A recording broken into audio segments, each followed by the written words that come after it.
Это актуальное интервью в студии Петр Васильев. Здравствуйте. Охота, охотничий промысел всегда были значимым видом деятельности коренных жителей нашего сурового края. И в наше время охота не теряет своей актуальности, не перестает быть важным звеном образа жизни и деятельности жителей республики.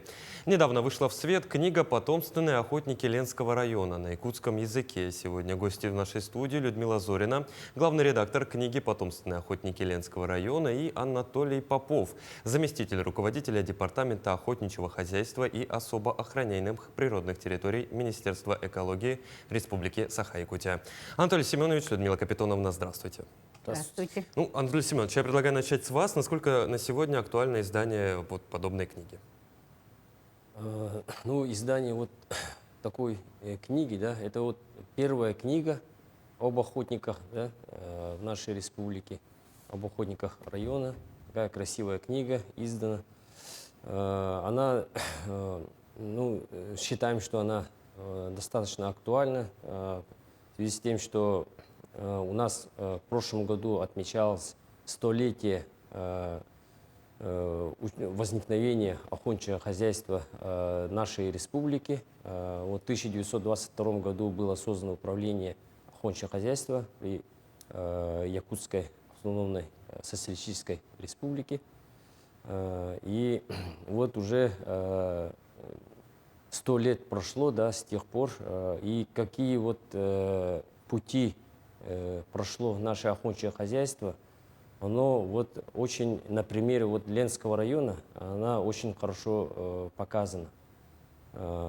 И этим мы чествуем наших охотников-промысловиков, чтим их память.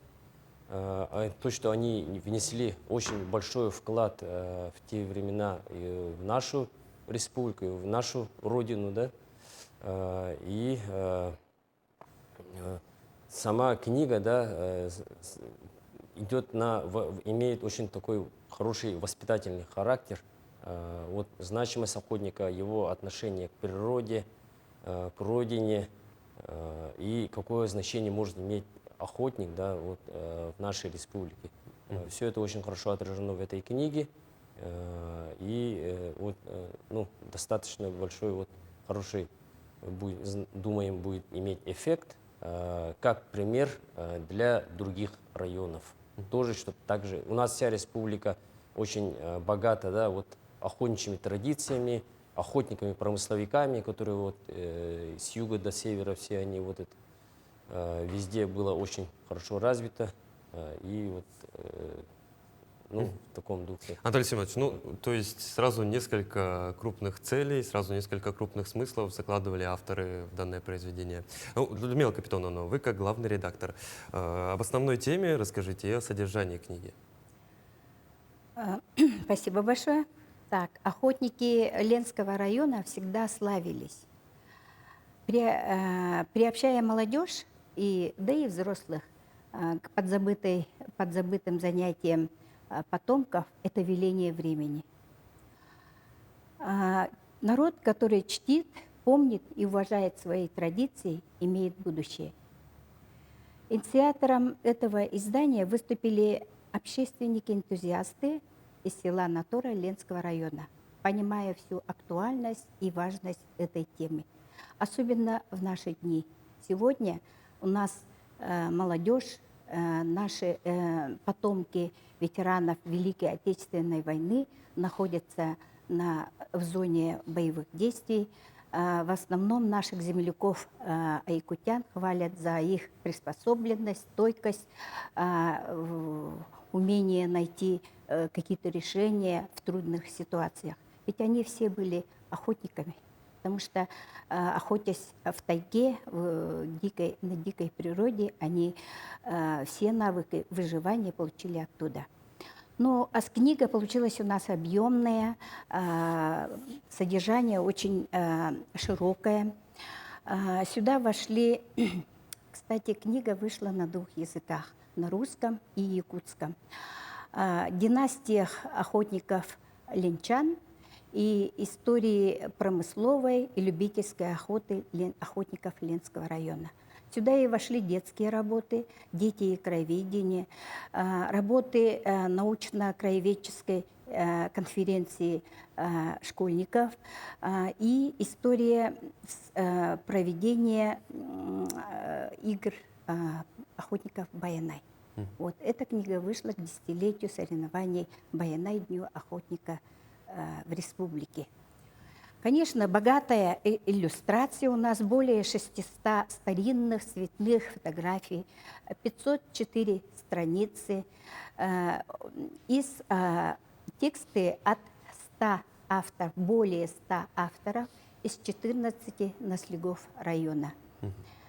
Поэтому книга получилась у нас очень содержательная, интересная, и мы получаем уже положительные, как составители, получаем положительные отзывы от читателей.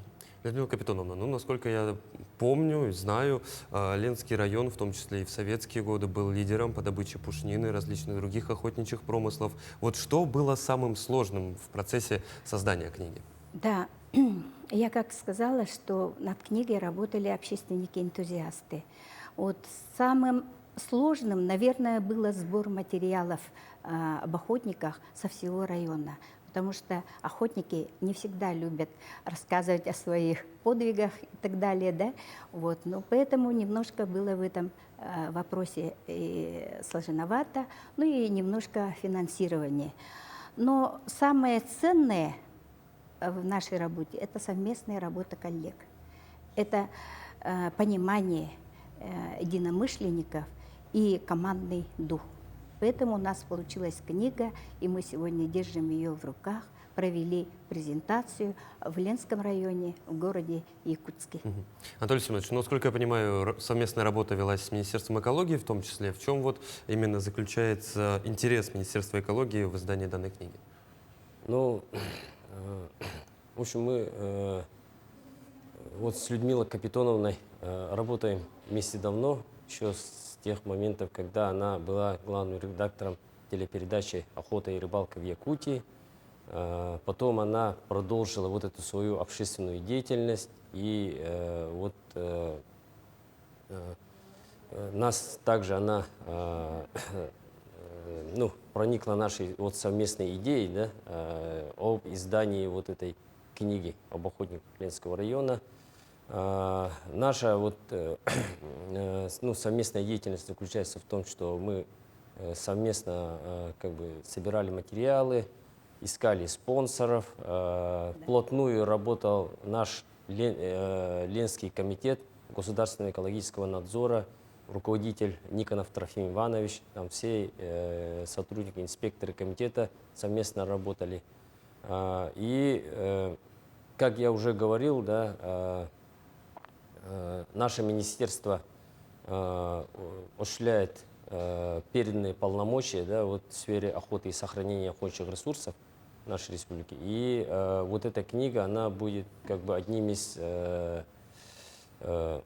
таких, ну, как сказать, одним из источников, да, вот сохранения культуры и бережного отношения к природе, культуры охоты, этики охоты. Ну, одним из воспитывающих факторов, да, и исторических. Ну, вот такой момент мы как бы это совместно с Людмилой Капитоновной усматривали в издании этой книги. Анатолий Семенович, а насколько важно сегодня говорить именно об этике и о культуре охоты? Ну,